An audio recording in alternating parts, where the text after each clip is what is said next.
পৃথিবীতে এমন কোনো মানুষ আপনি পাবেন যে মানুষটির সব কিছু আল্লাহ রব্বুল আলামিন প্রকাশ করে দিয়েছেন, যাতে করে উম্মতের জন্য এমন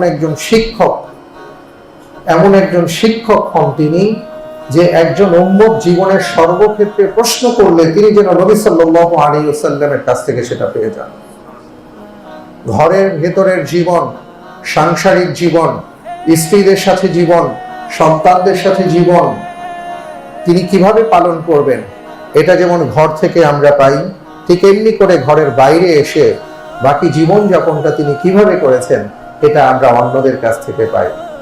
অর্থাৎ তিনি তার পুরো জীবনটা উন্মুক্ত করে দিয়েছেন উম্মার জন্য। এবং আমরা আজকে যারা আছি, আমরা অনেক বড় বড় কথা বলতে পারি, অনেক কিছু করতে পারি, কিন্তু তারপরেও আমরা চিন্তা করি যে না, আমার একান্ত ব্যক্তিগত কিছু ব্যাপার থাকবে যেটা কাউকে আমি জানাবো না।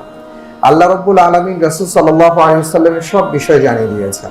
কারণ ওয়া রাফা'না লাকা যিকরাক, আল্লাহ তাআলা বলেছেন আমি আপনার আওয়াজ, আপনার স্মরণ, আপনার আলোচনাকে এত সমুন্নত করব যে সব জায়গায় আপনার কথা হবে। এই জন্য আজকে পৃথিবীব্যাপী এত কিছু হবার পরেও, ইসলামের বিরুদ্ধে এত প্রপাগান্ডা অপপ্রচার হওয়ার পরেও সবচেয়ে জনপ্রিয় নাম হলো মুহাম্মদ সাল্লাল্লাহু আলাইহি ওয়াসাল্লাম। এমনকি আল্লাহ রাব্বুল আলামিন আমাদেরকে বলে দিয়েছেন, লাকাদ কানা লাকুম ফি রাসূলিল্লাহি উসওয়াতুন হাসানাহ, তোমরা তোমাদের জীবনকে গড়তে চাও, তোমাদের সাংসারিক জীবন, ব্যক্তিগত জীবন, পারিবারিক জীবন, সামাজিক জীবন, রাষ্ট্রীয় জীবন, অর্থনৈতিক জীবন, সর্বক্ষেত্রে তোমরা তাকে অনুসরণ করো। আমি তোমাদের জন্য, তোমাদের জীবনের জন্য তাকে উত্তম আদর্শ হিসেবে প্রেরিত করেছি, এবং তাকে যত বেশি তোমরা দেখবে, যত বেশি তোমরা ফলো করবে, যত বেশি জানবে, বুঝবে, এবং তোমার জীবনে যদি তার বাস্তবায়ন করতে পারো, তাহলে তোমার জীবনটা সফল হবে। সুবহানাল্লাহ। আল্লাহ রাসূল সাল্লাল্লাহু আলাইহি ওয়াসাল্লামের জীবনের উপর ভিত্তি করে পৃথিবীতে সবচেয়ে বেশি এখন সিরাত গ্রন্থ আছে। একজন মানুষের উপর এতভাবে গবেষণা কখনো হয়নি, নানাভাবে গবেষণা হচ্ছে। ওনার এক একটা শব্দ নিয়ে এখন গবেষণা চলছে। মিশরে গিয়ে আল আজহার ইউনিভার্সিটির পাশে লাইব্রেরি আছে, ওখানে গিয়ে দেখলাম যে ওনার এক একটা কালাম, এক একটা কথা নিয়ে এখন গবেষণা হচ্ছে। এইভাবে মানুষ গবেষণা করছেন। সুবহানাল্লাহ। কারণ আল্লাহ তাআলা তাকে এমন করেই পাঠিয়েছেন পৃথিবীতে, যাতে করে যে কোনো মানুষ জীবনের যে কোনো ক্ষেত্রে যদি সফল হতে চান, তাহলে তিনি ছাড়া দ্বিতীয় আর কোনো ব্যক্তিকে মানুষ খুঁজে পাবে না।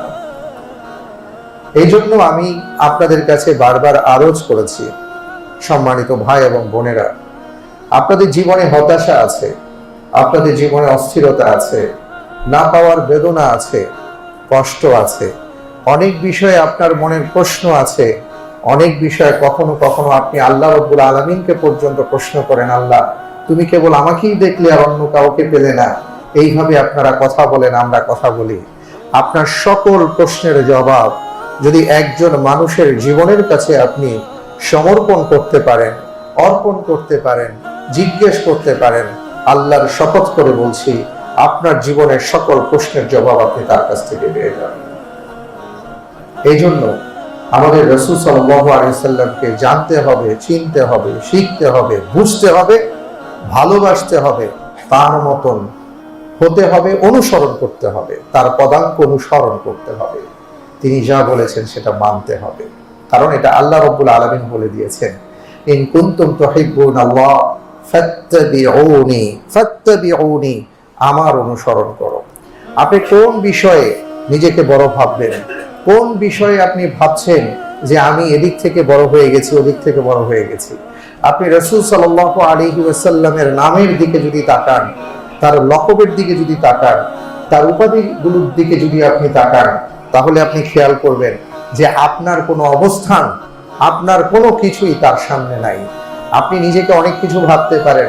আমি মনে করতে পারি যে আমি তো এখন একটা কিছু হলাম, আমি অমুক মসজিদের খতিব, অমুক মসজিদের ইমাম, অমুক জায়গার আলেমে দ্বীন, অমুক জায়গার শাইখুল হাদিস, এত বড় ডাক্তার, এত বড় প্রকৌশলী, আমি এটা, আমি সেটা। আপনি আসুন রাসূল সাল্লাল্লাহু আলাইহি ওয়াসাল্লামের কাছে যান, আপনি দেখুন তাকে, দেখবেন যে আপনি কিছুই না। আল্লাহ নবী সাল্লাল্লাহু আলাইহি ওয়াসাল্লামের এক একটা উপাধি তার এক একটা জীবনের বার্তা বহন করে, এক একটা ইতিহাস তৈরি করে।